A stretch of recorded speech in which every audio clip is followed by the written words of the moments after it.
moi, je vous en prie. J'essayais de m'épanouir pour liguer mes frères contre moi. J'essayais de me libérer de vous pour les rebeller contre moi. Africa, Africa, Africa, Africa, Africa, Africa, Africa, Africa. Nzambe liboso maye na sima tokobanga lisusu nini bandeko balandi ya ZTM Television bandeko balandi ya nyonso polele masombele suka bisanga lelo tokutani sima ya mikolo mwa ebele tomonani te enfin tobandai koluka pona bino o ezali okopesa bino actualité o esengeli réforme électorale que recherchent réellement les partis politiques. Majorité balingi bakende, opposition FCC ainsi que bandeko SID Lamuka bango balobite to bimana na kati ya parlement to kende mopanzi to solo la poto to yokana to zala d'accord na baye ezali lokola réforme. Nani azali ko banga réforme électorale? Nani azali ko banga sei pona nini proposition ya kolongola sei? Raison ezali nini? Est-ce que bayi politique ba konzia ba parti politique bazali ko banga sei ceux qui réellement baza majoritaire na kati ya territoire national ou qu'est-ce qui est reproché na sei? Enfin, réforme électorale, on en parle. Que recherche réellement le parti politique? Mokonzi Mboka aboyi na eko solana Martin Fayulu, aboyi na eko solana FCC pour que bayokana autour ya réforme électorale, mais andimi au nom de la paix à solana ina ba M23. Qu'en pense le président Gabriel Mokia? Conflit communautaire au Katanga.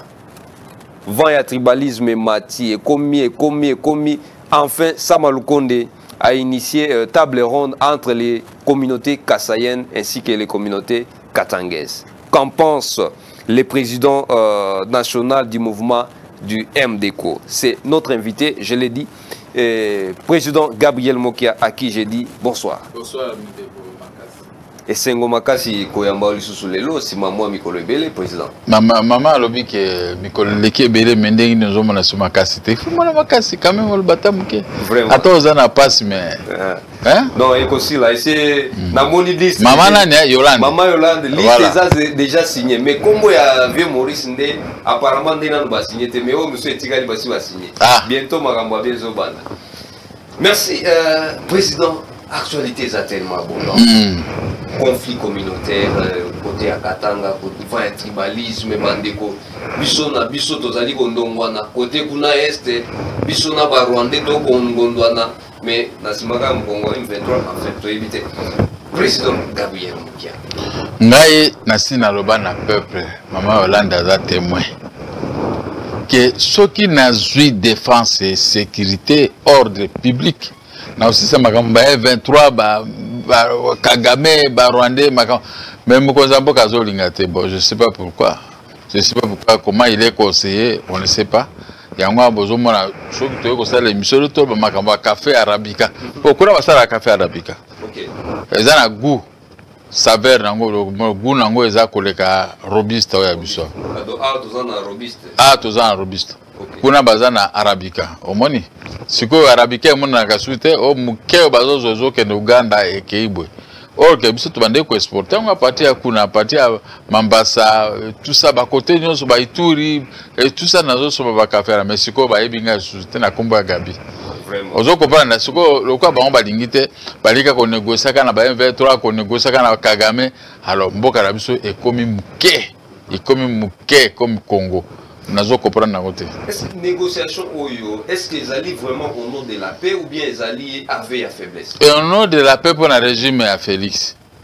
Mais monsieur tout le monde que ça au nom de la paix te eza kaka régime il faut ya makasi o ya biso ko ya makasi pour ko benga na motu tout na kati ya mboko yo. Pour ceux qui tout Congo boy. To banobela moninga oboninga mikolo belete naza malade moko nazo batati na malade ngote.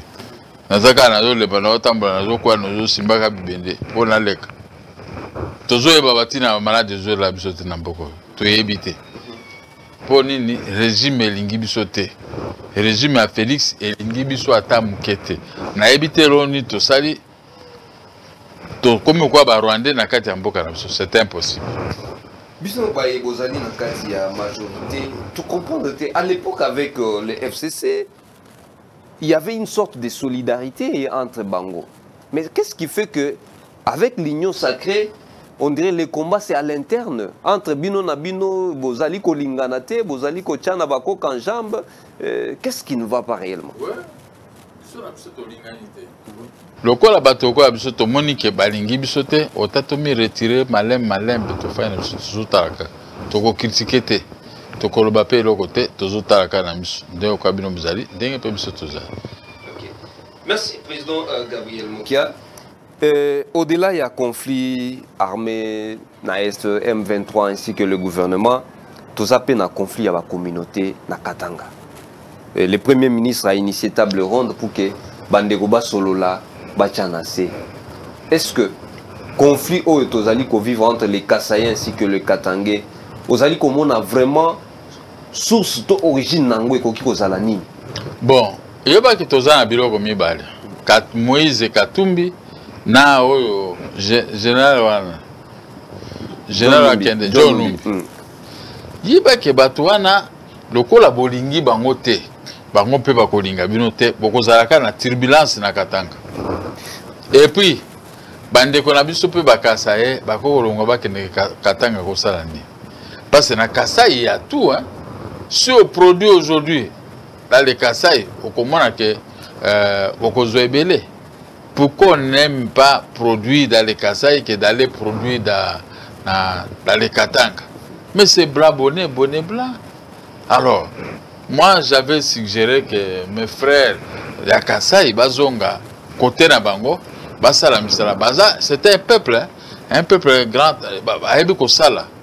Peuple à Kasai, Aebi Kosala, Musala Makasi. Nala Zaï na Kasai, na Zaï 7 mois. Na Aebi peuple Wanabi, Oko Laksanga peuple à Kasai. Alors, Bango Bazo Mitika na Maboko ya Katangé, pour les Katangé en amal. Ah, biso bangala tout olongwa katai. Biso bangala olongwa ko. Biso bangala soto kekuna ezapo na ba poisonné biso. Ba poison ezebele. Poison uta est elekikuna pona biso bangala. Po biso bangala to mi benda. To linga makamwa te bangala. Ah, osoka mungala na problème. Même na armée, même na la police. Tozana biso to fanda kanya parce que biso to gérer mboko pendant 32 ans. Makambo yo ezala kité. Nous, le peuple ngala n'est pas là pour la division. Le peuple ngala veut que Motonio surtout Azobola Monakatiako. C'est ça le peuple ngala. Merci. J'aime le peuple ngala pour ça. Mais oh, je sais Makuna, peuple Kasaya mi bendanae, au moins que Katanga peut rouler. Ok.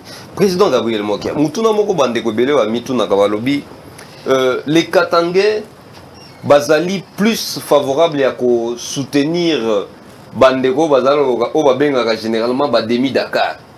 Au moins Mouto Azali papa américain, maman Katangé. Donc Wana Bazo Yambaye facilement. Ouais. Mais Oyo Azali le peuple kassaïen, Bango Nyo Sobazana origine Moko. Mais entre Bango c'est à couteau tiré. C'est quoi vraiment le vrai Bango Bazo Funda Bakasaye ke Basisi Kolia Bamboa Nyos.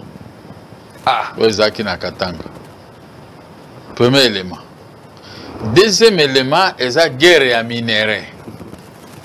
Katanga zana minerai, Kasai peut zana minerai, ya miba.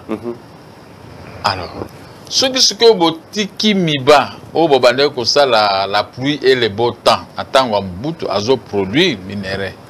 Ba Kasai bazo zo minerai, to uti na Chikapa, to uti na Maniema, to uti na Sisi, ezaki lokuta.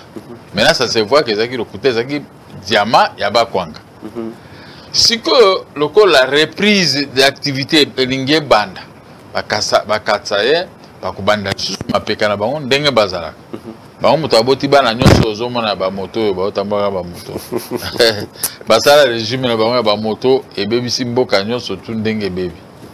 Alors, si que Bana Katanga, Bazomonoko à Bakasaye, Bazoko étouffé Bango. Vous comprenez? Bazo bateke baye bakasaye baye pour la construire.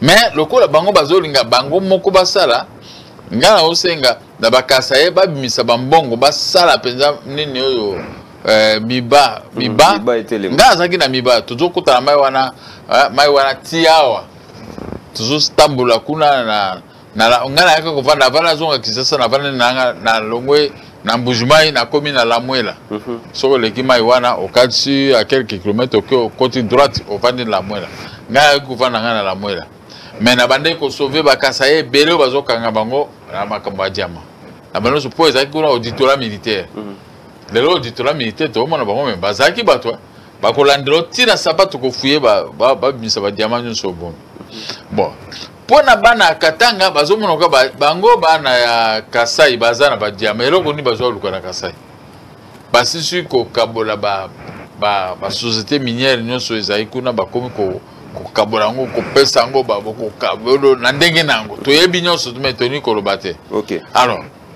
mon Burundi est comme place wana. Na crise à l'époque il y a série à Baba Kyungu tango Ndeko Tshisekedi comme premier ministre ainsi de suite tango Baba Kyungu comme premier ministre c'était alimenté par les politiques. Est-ce que crise o ya lelo ezali kaka politique ou bien ezaka juste ras-le-bol? Non, bakasaye balati bambwa.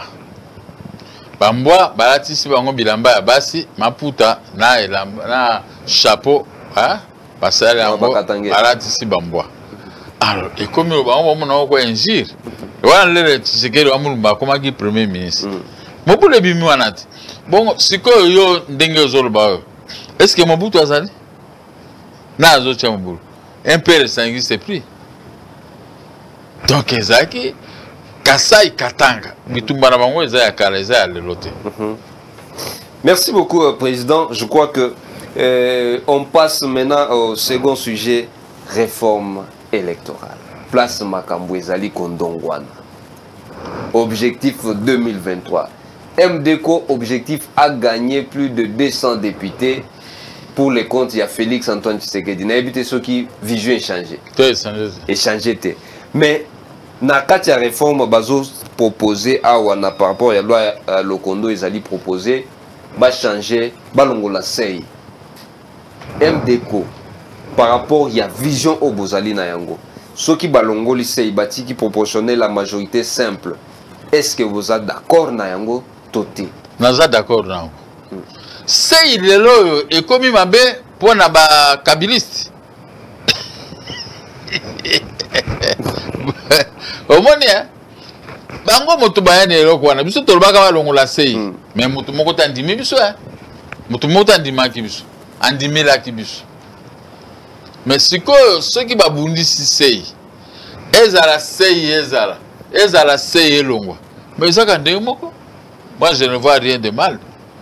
Ce n'est pas mboso ndia kopekisa biso na sei po tozo ba député belité, non, ce n'est pas possible. Bato ya FCC babimi po na sei balo ba vérité hein minga lingi makambo wanga soki to komi na média to banda kokusa na gamba makambo non babimi po na sei balingi bayokana bon bayokana sikoyo po balongola sei mais po na nini na tour na bango balongola ba check sei po élection ya liboso makambo sei ezalaki te hein élection mi balinde to yo koma na sei bon sikoyo soki to longoli sei mais c'est ezama makambo kaka ya malamu donc ezala ngo be balongo ko na motema pombe donc pour na yo sei balongola problème ezalité mais atika ngo problème ezalité c'est pas normal. Mais la raison où il y a bandeko il y a opposition FCC ainsi que la Mouka bazali ko exiger babima basolola nan ba se mettre d'accord autour il y a loi avant que les canaux parlement. Est-ce que c'est justifié? Ezali fondé? Fondé. La Mouka lobby qui a zana bato ebele bako battre Félix Tshisekedi. Alors ko banga sei pona. Yo moko to vandinga na yo na kisasa. Oyebi la Mouka eloko alingi. Mais bazo banga ngo pona ni. To tikaka sei ezala. Bo soki to ngindo longola sei pe to ko longola pe ango. Tout départ to ko longola pe sei etikaka motola mutwa za député na ndenge na. Eza makambo ya mabete. Mais est-ce que selon pays à fonctionnement ce qui les lots na kati ensemble pour toza les lots de plus de 600-700 partis politiques. Ezalaka bandakala. Ezalaka 700 partis politiques, 700 plus. donnant les lois justement toko mina ba 1000 pour ba parti bota 1000 kwa maï. Est-ce que ceux qui balongo lycée ezali pour que tozoa prolifération il y a ba parti politique au séance parlement ou bien toko mana 500 députés 500 partis politiques ou bien mais où est le problème? Parce qu'on a besoin de 500 députés. Il faut 500 députés ça là ba kokana. Ba parti muke bazu ba peu ba kokana bango na bango. Yangote ezali à l'origine peut-être il y a instabilité au sein des institutions. Instabilité mon côté zana kata ba institution. Les institutions sont composées des égoïstes. Okay. C'est ça qui crée l'instabilité. Nous n'avons pas un président de la République qui peut discuter que Nalingi Makambote, Nalingi Nzelo. Mais biso tout ba étouffé biso tozala na kati toye ba makambo ezole kate. Tozo constater et puis tozo tika ezokene ndenge ezokene. Ozo comprendre? Ne vous en faites pas le loco rendre service, il y a grave au mi pesa na Félix c'est que au retour yoko zo loko rien. Ndenge ouye na Félix ndenge pe boza na ndenge pe kosuka. Donc ils ont un problème mon côté reconnaissance moko ezate. O batonea lingi bango wana. O biso balingi te tozali. Mais Félix Tshisekedi eba que biso tokokufa te po yeso ki aboyi biso po rien. Biso za ba grand lion. Biso za ba grand lion to yebi politique koleka. To yebi politique ya mboka na biso koleka. Ndenge tozokende vers omoni bateau ko kende ti ole ba tia longo ko tutana bumu e panzani. Vous comprenez? Ndenge bango ba osala biso toko soki to bani ko bouder e ko maroko la to ki kanda po ba pesi biso ko te rien. Motoroko ngai na kipaka makambo na te amona ka malamu o pesi ngai te yokaka. Ozana pouvoir yokaka. Ozana pouvoir o pegisi ba ministre ba exécuter te yokaka.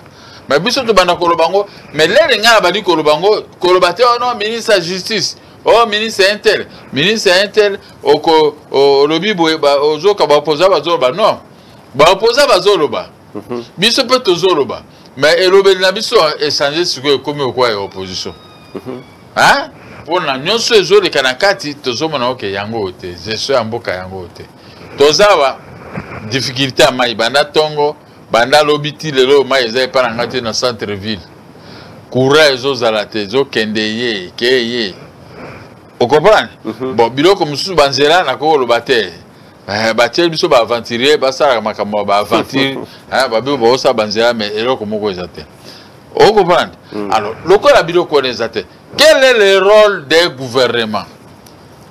C'est de faire mieux pour satisfaire le peuple comme d'autres pays du monde.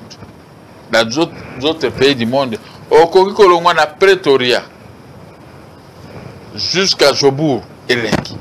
Aucun train, aucun camion, aucun voiture, aucun bien. Mais à Kolongwa wati matadi. Olonga matadi ti na liboso kuna. Aucun d'emboujumayo, obozonga ti na voiture okokate. Mais quand nous avons la voiture, on dirait voiture réserve. C'est comme ça que Dieu nous a donné des richesses. Et il nous a donné un grand pays. Mais il ne nous a pas donné des hommes intelligents.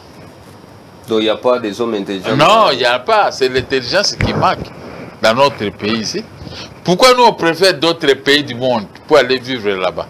Parce que chez nous, il n'y a rien. Tozana mboka munene.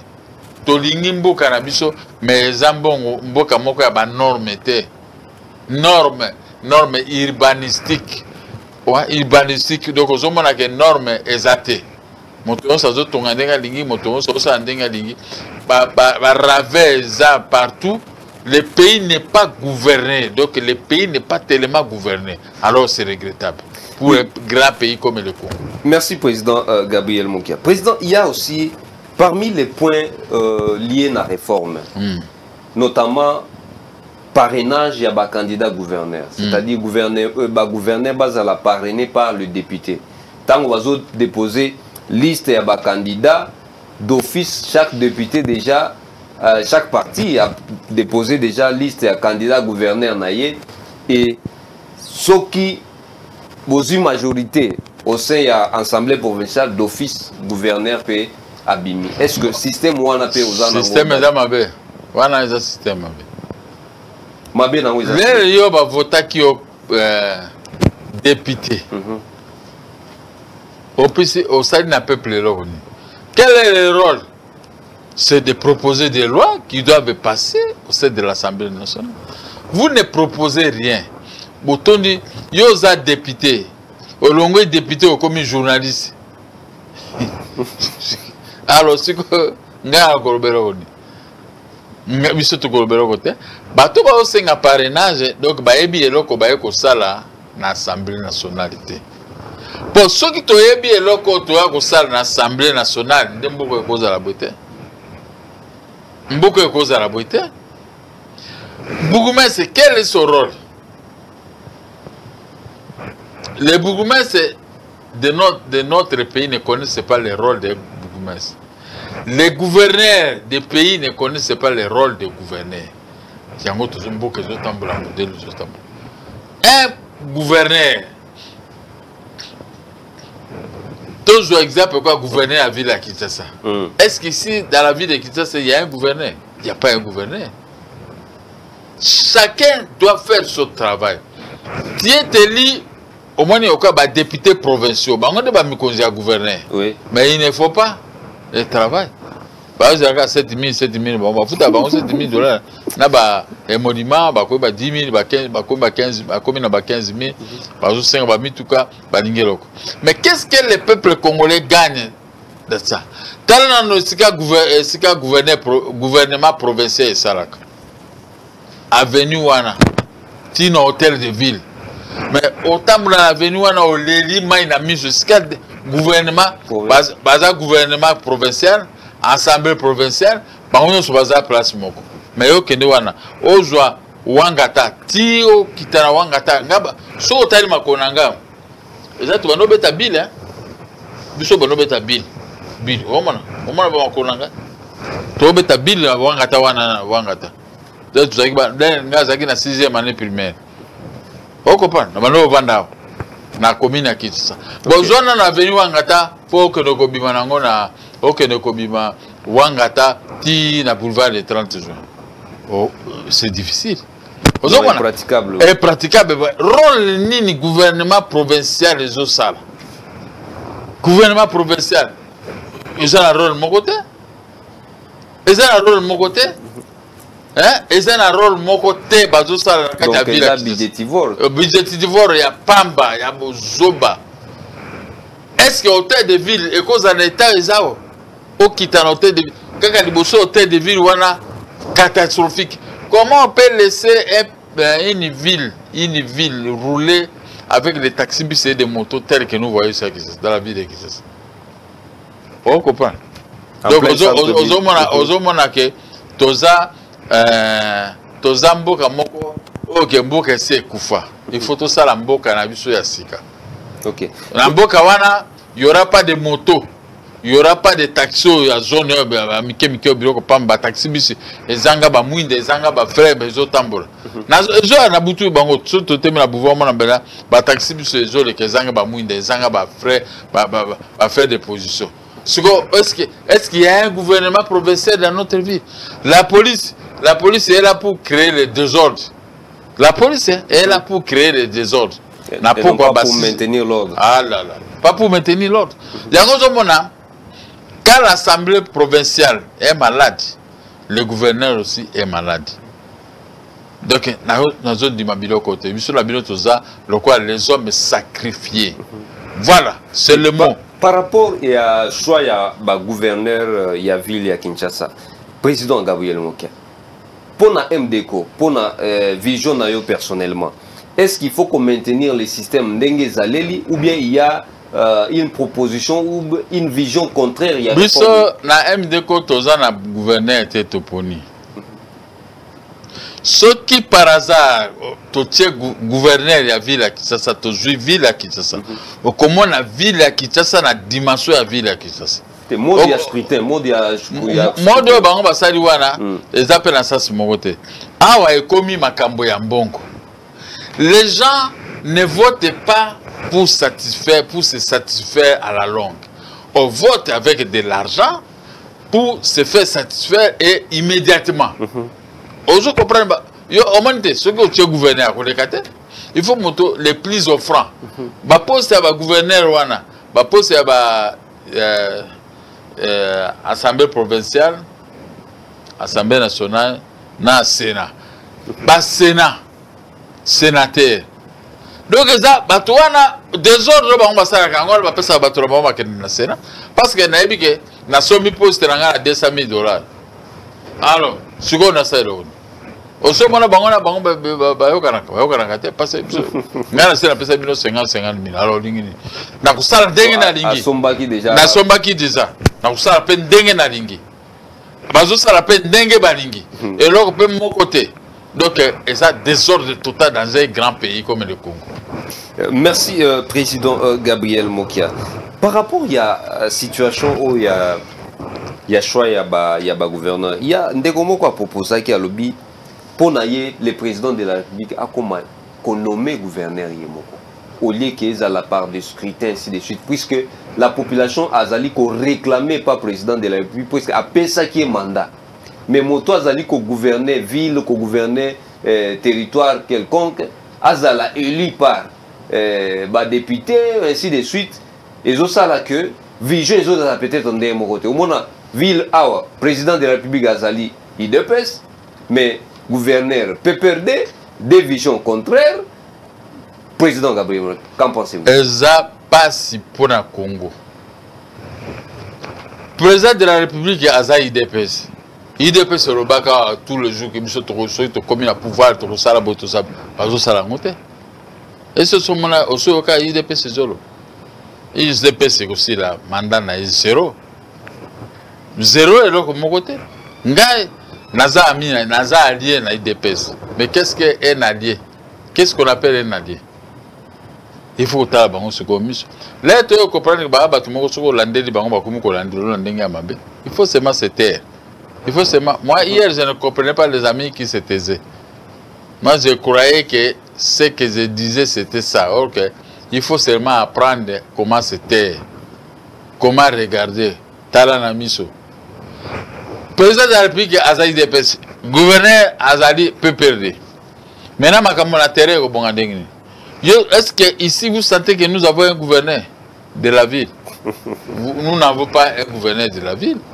La ville est gérée par les motos, par les pouces, par les gens que vous connaissez. Donc la ville n'est pas gérée. Donc, ngana saka moi sanza pour na comme na cité. Pour na nini? Pour na kobanga na tutaki moto, na tutaki loko boy na tuti boy. Donc moto kalanga e uti siko na garage. Ba uti ko tia couleur. Na libosoka lobby na tongo ba no tambola nango. Allez, on m'a dit, couleur. Et Panzane bébé, tundra, on entend parce que par manque des gouverneurs, nous sommes tous nous avons la priorité, mais nous avons créé un problème, nous avons créé un problème, et puis dépassement des droits. Un bon chauffeur, nous avons chauffeur à la Deuxième République. Nous avons appris, nous avons fait des examens, on a reçu. Mais quand nous roulons avec bateau et micro, nous ne roulons pas. Mais c'est-à-dire que quand nous voyons ça, ça devient le scandale. On est obligé d'aller au bureau et retourner chez toi et garer la voiture. C'est comme ça. Parce que ce que tu as la voiture, tu as le local avenue du commerce. Au sol de l'avenue du commerce. Zando barbaki babongi sa zone. Mais babomi Zando, babomi avenue du commerce, babomi nyon surtout. Bazo kendeti memini soko to za memini suko bazana memini babomi pe memini bakomi na boulevard peuple les autres kandenge dingi. C'est un pays wapi gouvernement provincial. Wapi gouvernement provincial. Ouais, bah députés, les députés provinciaux. Nous les regardons, c'est leur ville. Comment maintenant comment est la ville de Kinshasa? Nous n'avons pas la ville. Vous comprenez? Ceux qui au Tamboli Namboka, le coin en Afrique du Sud, aux hommes on a causé oye na ville. Oye na ville, oye na Matonge, oye na Kato. Yumbuko yebi ozotambola mais awe pa na biso nyonso eza kato nyonso eza ville nyonso eza nyonso donc naeba ko distinguer sous de partout eza na owe alors walo wapi gouverneur wapi ba député provinciaux osomo na député ba député provinciaux nga na yebi bango ba député provinciaux nyonso na yebi bango mais eloko ni basala na boko to ba no pesa vérité ba député provinciaux eloko ni basala tina na bango nini. Même le président de la République lui-même, il a dit de signer des accords, ça passait par le Parlement. L'article est dit. Ceux qui n'ont pas cette constitution, au comment que violation, c'est violation. Donc personne ne contrôle. Personne ne connaît. Bangozo ce bouton, nous sommes ça dingue à dingue n'importe. Ah, bah pour souper et bimi mon toi pousse sur le boulevard au moins azo bombé pe. Au moins façon chef de l'État du Sala. Même façon mon toi pousse sur azo Sala. Au Kouroubenganete pour gouvernement provincial na gouverneur de la ville bango basala kandengo wana ali bazo tinda pe bato apusu basala ndengo wana dommage président Gabriel Mokia ebele abatu bako tunanga isoki na tuni mutuna ote bako senganga ba compte. Est-ce que à entendre parler le président Gabriel Mokia lelo ozali déçu d'avoir soutenu Félix Antoine Tshisekedi? Moi j'ai fait mon travail. J'ai soutenu Félix. Mais c'est Félix qui refuse de nous comprendre. Mais je ne suis pas comme toi. Si tu ne fais pas de bonnes choses, je ne suis pas toi. J'ai soutenu Félix. Mais il travaille très mal. Je ne peux pas le soutenir. Pour Bandako. Bandako, on a un arrêt. Ezala Félix, Ezala Félix, Ezala Tenga, on continue à réclamer jusqu'à ce que je vais récupérer mes maisons. Vous comprenez? Ezala Félix, Ezala Tenga, j'ai l'arrêt de la Cour suprême, on récupérer Nyonso Bandako Nyonso. D'ailleurs, moi, je croyais que Félix, avec Félix, la justice doit être indépendante. Indépendance, c'est la justice, c'est ça qu'on peut calmer pour quelques jours.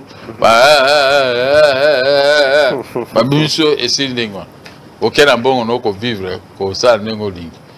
C'est que le président est mauvais.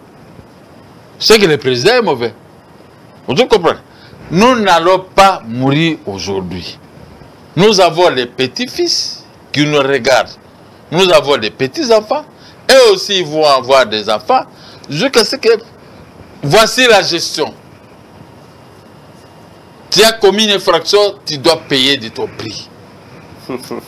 Nga nazana mikanda wa na ko collection mikanda tala mbongo bafuta kanga bafuta ngaja mbongo ebele mais ministre de la justice a commis mokanda siko ayebisi ministre de la finance que yo omoni ondongo zawana il faut ofuta moki ndongo bande ko futa toujours ministre de la justice mokanda ngote ministre de la justice to kitikaka a commis ko abi ofuta moki ndongo bande ko futa. Ce n'est pas possible le Premier ministre qui vous demande de payer et il refuse. Aujourd'hui, le Premier ministre a commis. Hein? Le Premier ministre a commis. Le Premier ministre a lobby. Au foot à Mokiambon. Ce qu'on a eu au foot. Le Premier ministre a commis. Samaro Konde. Mais le ministre des Finances a boy à respecter le Premier ministre. Moutoua Chanana.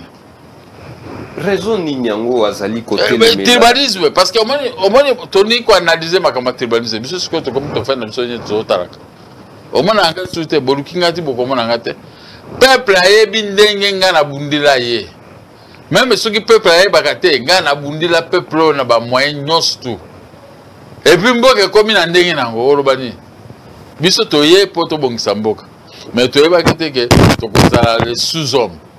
Pour ne pas être sous-homme, il faut quitter. Il faut seulement commencer à regarder, à tester comment les choses marchent. Ministre de la Justice, il a commis Mokanda. Qui s'attendait qu'il y ait comme Mokanda Ndengo? À ma faveur, ce qui est impossible. Balou Baba Kasake, le cas où on va gérer, gérer Kandeng na bango non. Elle m'a sous peu bazonga kabatu. Oui bien, aujourd'hui peut y avoir motopé habité, oh toujours ça là ils amabe. Au moins toujours ba to côté kabuti que tu es pour nani ni makambeleki na mitema ba congolais même s'ils ne parlent pas. Et les gens disent, oh, président Moko, regarde, tout ça qui tombe, chaque tombe, parce que Félix, il est comme Kozambo Kaliko, qui a sauté. Alors, il faut qu'on t'aille à l'ending. Azala Motonaya, peut-être. Est-ce que cela est poussé le président à changer avis naïe par rapport à présidentielle en 2023? Jamais. Il a, Félix Tshisekedi a une faiblesse envers le Balouba. Il a une faiblesse. Il a une faiblesse de Balouba. Ok, lui, il est chef de l'État, il doit avoir une faiblesse de tous les Congolais. Il a une faiblesse de Louba. C'est ça qui va lui causer les torts. Il a une faiblesse de Louba. Comment? Ah oui. Quand Louba a un problème, vous avez un problème avec le Balouba, on a une différence. Différence peut aller le traitement de tout dossier. Non. Non. Nous sommes tous les enfants de même mère, même père. Hormis ceux qui ne sont pas des Congolais. Ceux qui ne sont pas des Congolais, il faut les combattre par tout moyen, ils doivent quitter le Congo.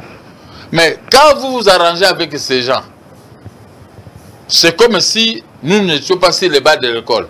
C'est comme si nous ne comprenons pas la politique. Non, nous avons commencé la politique quand Tshisekedi Wamulumba était là. On a fait la politique. Ngayo Nazoro Banov.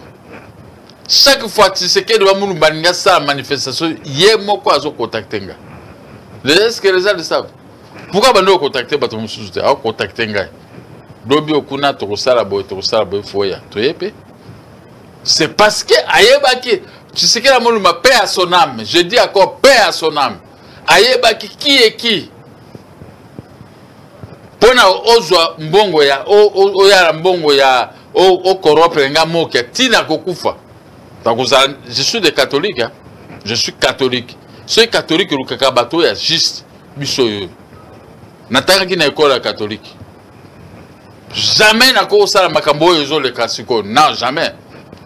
Na kotika la ndenge wana. Tina kokufa omona biso bato mabe bato ya catholique, mais parce que toza ndenge wana. Soko tandi bato mingi batangi na ba école catholique. Baza matata yo kasaki ya za matata pour la dingiro côté.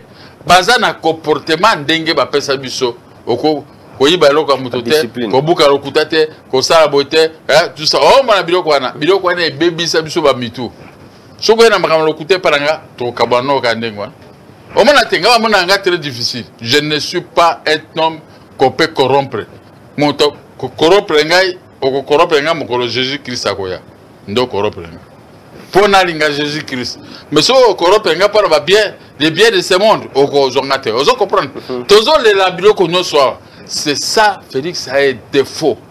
Ah, notre enfant, c'est notre enfant. Il a un défaut. Il a un défaut, vous lui rendez service, mais lui il ne peut pas te rendre service. Ça c'est très mauvais.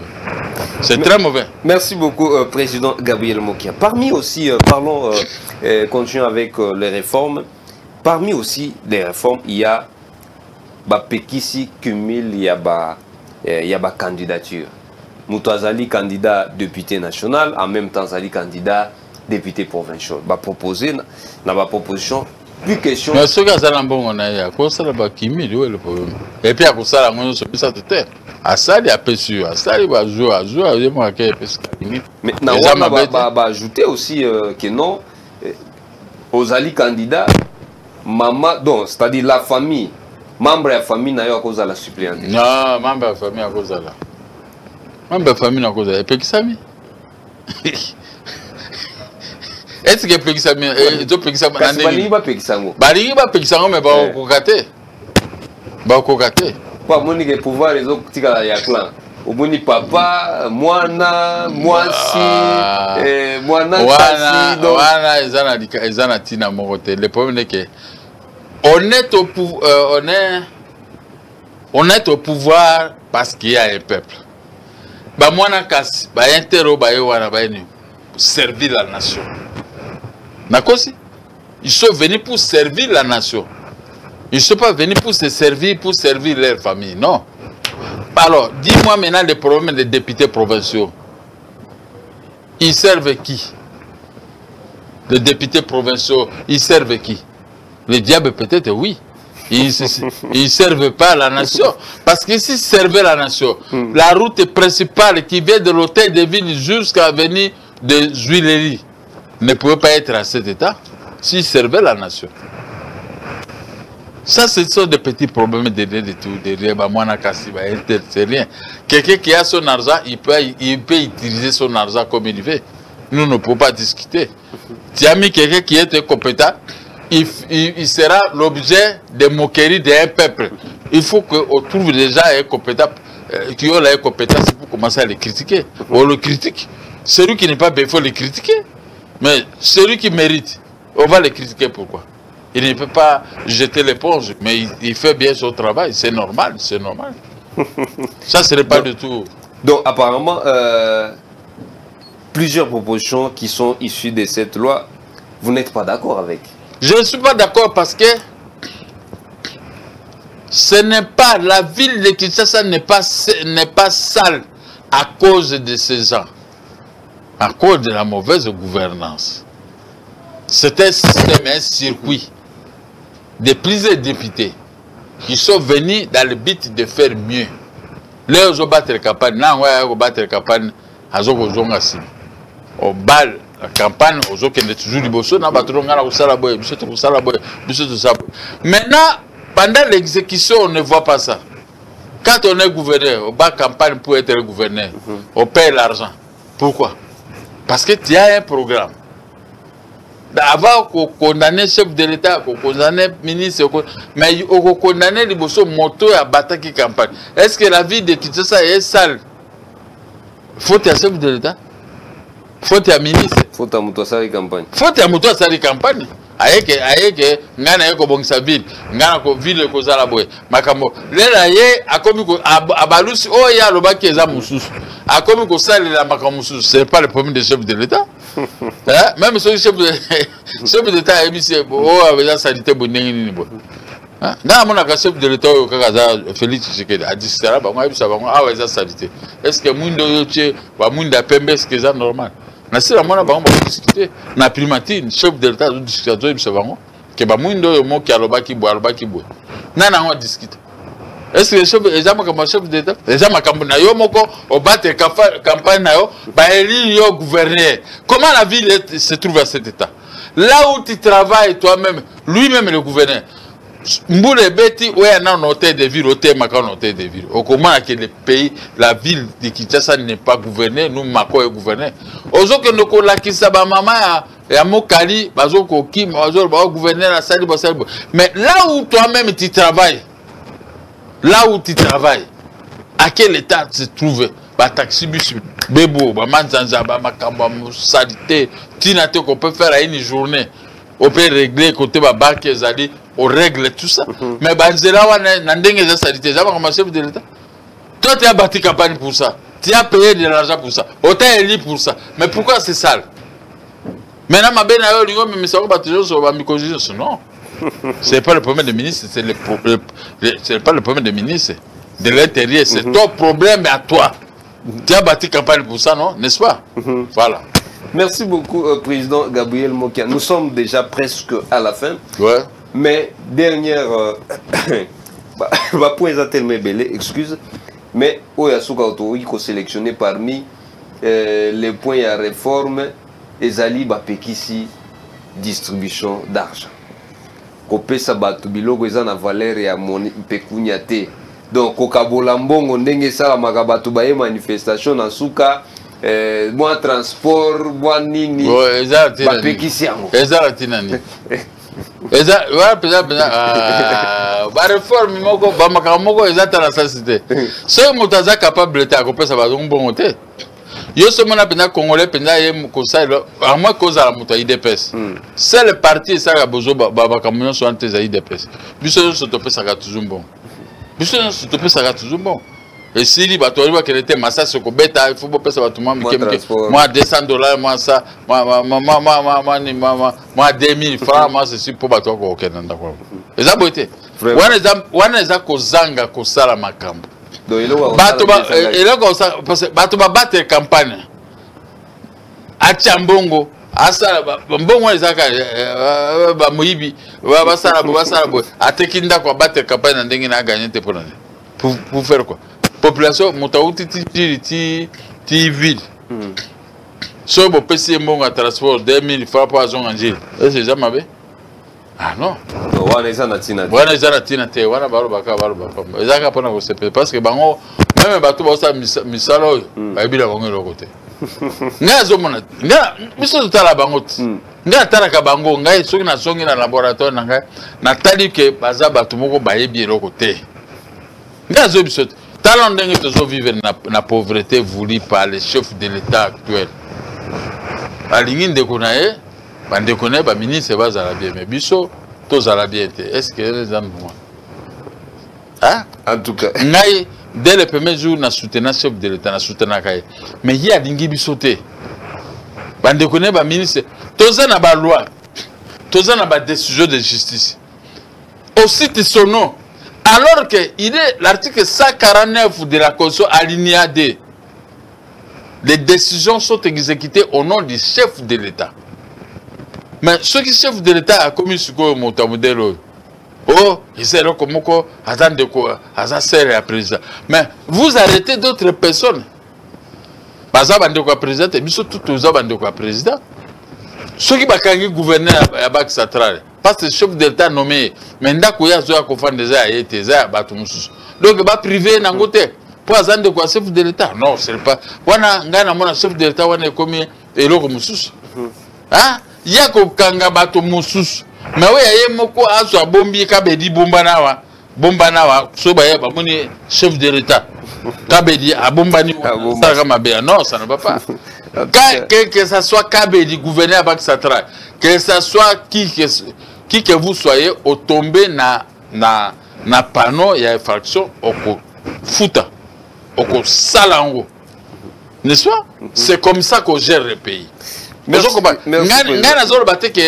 parce que j'ai des droits je n'arrive pas à récupérer ces droits mais le jour où le peuple me fera confiance d'une manière générale le jour où le peuple me fera confiance je vais me comporter comme tel je vais réagir à tout je vais agir sur tous les plans Motonyo soza ndeko na ngai, motonyo soza frère na ngai. Na kozala ba frère de santé. Ba frère de santé na ngai eza bangara. Mais bangara ba ko se comporter bien ndeko na biso akene musala pona biso nyo surtout. Je ne dois pas faire des frères de sang tel que nous comprenons. Merci beaucoup président Gabriel Mokia. Mais dernièrement je suis étonné à constater que le ministre de Finances bloque encore. Cependant, dernièrement, selon Mbongo qui na Banque mondiale. Mais, Nalbia, Mbongo a foutu biso. Batomi walbaka o moki azala Mbongo te. Nga azala Mbongo te. Nazala Mbongo belé. L'État me paye ce que je peux payer.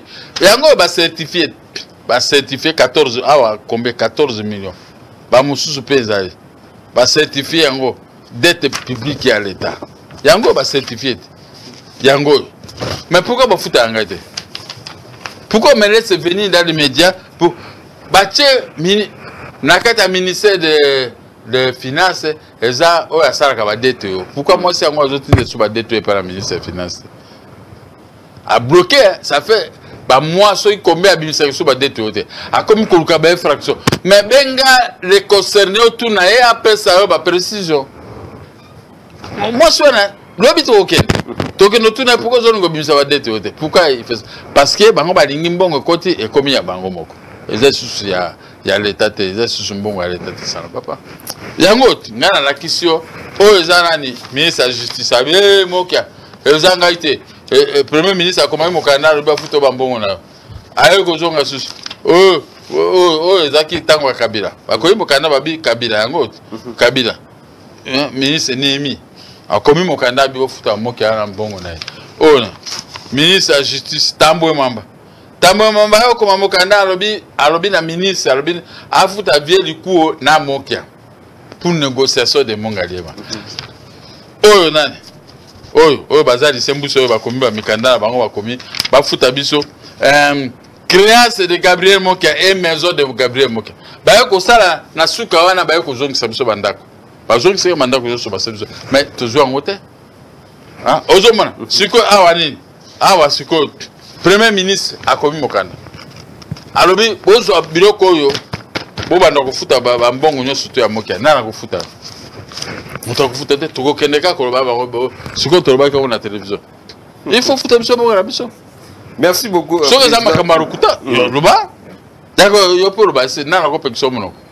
constitution de notre pays demande à tout le monde de s'exprimer. Merci, Président Gabriel Mokia. En tout cas, le président Gabriel Mokia, aujourd'hui, il était à cœur ouvert pour la Kolobela. Par rapport à la réforme électorale, par rapport à la conflit communautaire, il a donné son son de cloche.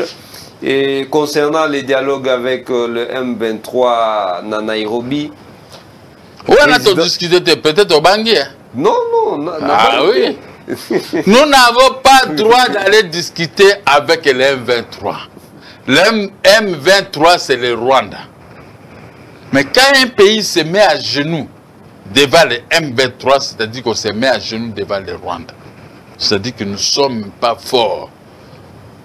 Le Rwanda, qui est combien?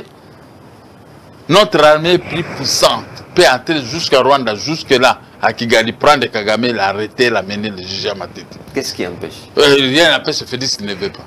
Il y a des gens qui trompent Félix Tshisekedi. Or que ce n'est pas du tout bien. Félix Tshisekedi, au lieu d'être entouré par les gens qui peuvent protéger le pays, lui, il est entouré par les gens qui détruisent le pays. Le Rwanda, vous savez combien il y a 8 millions de personnes. Le Rwanda, ça va comme 10 millions sur côté évité. Mais nous sommes 80 millions.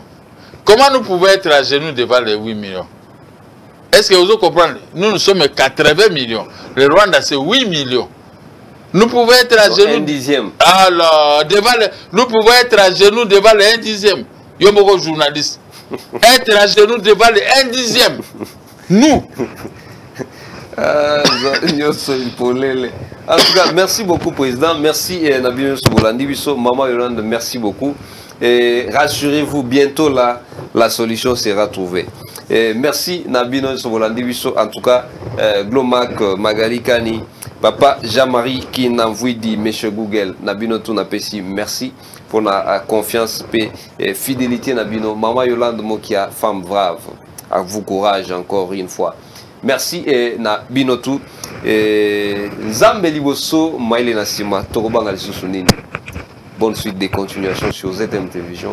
Biso topesi bino rendez-vous prochainement avec le même plaisir. Merci.